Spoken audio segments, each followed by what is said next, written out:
విజయ సంకల్ప యాత్రలో మురళీధర్ రావు మాట్లాడుతూ ప్రపంచ ఆర్థిక వ్యవస్థలో దేశాన్ని 3వ స్థానంలో నిలిపేందుకు మరోసారి మోడీ నాయకత్వం దేశానికి అవసరమని, పార్లమెంట్ ఎన్నికల నేపథ్యంలో బీజేపీ ఆధ్వర్యంలో ఆదివారం కుక్కట్పల్లి నియోజకవర్గంలో నిర్వహించిన విజయ సంకల్ప యాత్రలో ఆయన మాట్లాడుతూ 5 దశాబ్దాల పోరాటం తర్వాత రామాలయం నిర్మించిన ఘనత బీజేపీ ప్రభుత్వానికి దక్కిందని అన్నారు. కుటుంబ రాజకీయాలకు వ్యతిరేకంగా మరియు అవినీతి రహిత పరిపాలన అందిస్తున్న బీజేపీ ప్రభుత్వానికి మరోసారి అవకాశం కల్పించాలని అన్నారు. యుద్ధం మొదలైంది. 3 నెలల క్రితం మోసపూరిత వాగ్దానాలతో ఈ దేశద్రోహి పార్టీ అయిన కాంగ్రెస్ పార్టీ అమలుగాని హామీలతో అవినీతితో ఈ రాష్ట్రాన్ని పగ్గాలు చేపట్టింది.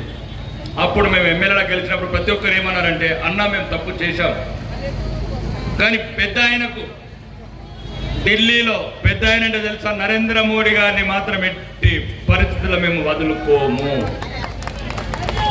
ఇప్పుడు విజయ సంకల్ప యాత్రలో ఎక్కడికి వెళ్ళినా అన్న ఈ 3 నెలల క్రితం తప్పు చేశాము, తెలంగాణ ప్రజల రక్తం మళ్ళీ ఢిల్లీ వీధులలో పారబోస్తున్నారు. ఇక్కడ కాంగ్రెస్ నాయకులు 3 రోజులకు ఒక్కసారి ఫ్లైట్ ఎక్కేది, 3 సూట్ కేసులు ఇచ్చేసి వచ్చేది. వీళ్ళు బతకాలా, వీళ్ళు పదవులలో ఉండాలంటే ఢిల్లీ అధిష్టానికి బానిసలుగా తయారైన మళ్ళీ అభివృద్ధి ఒకవైపు, ఆత్మాభిమానం ఒకవైపు, ఆత్మ గౌరవం ఒకవైపు. ఈరోజు భారత ప్రధానమంత్రి నరేంద్ర మోడీ గారిని అమెరికా చట్టసభలు, రష్యా అధ్యక్షుడు, ఇంగ్లాండ్ ప్రెసిడెంట్, ప్రపంచంలో నాయకులంతా మీరు ప్రపంచానికి నాయకుడు కావాలనుకుంటున్న పిలుపు ప్రపంచం వైపు. అంటే ఎంత నమ్మకం అంటే జూన్లో కూడా ప్రధానమంత్రి నరేంద్ర మోడీ గారికి ఆహ్వానాలు వస్తున్నాయి, మీరు రావాలి మా దేశానికి ప్రధానమంత్రి గాని. అంటే మనకన్నెక్క నమ్మకం ప్రపంచానికి ఉన్నది. ఈరోజు వీళ్ళు దేశద్రోహులు మైనార్టీలను రెచ్చగొట్టి మానవత్వం మంట కలిపి బెంగాల్లో ఆడబిడ్డల మీద కొడుకులు అత్యాచారాలు చేస్తారు. ఈ కొడుకులు అక్కడున్న వృద్ధ మహిళ, 70 సంవత్సరాల వృద్ధ మహిళ ఏమంటది బహిరంగంగా, జై శ్రీరామ్ అంటే, జై శ్రీరామ్ అంటే అంతు చూస్తారు. వృద్ధ మహిళ మమతా బెనర్జీ గారు అల్లాకి కసం క్యా కరుంగా దేకులోమంటది. ఎంత నీచ స్థాయికి దిగజారిపోయిన ఈ నాయకులను చూడండి.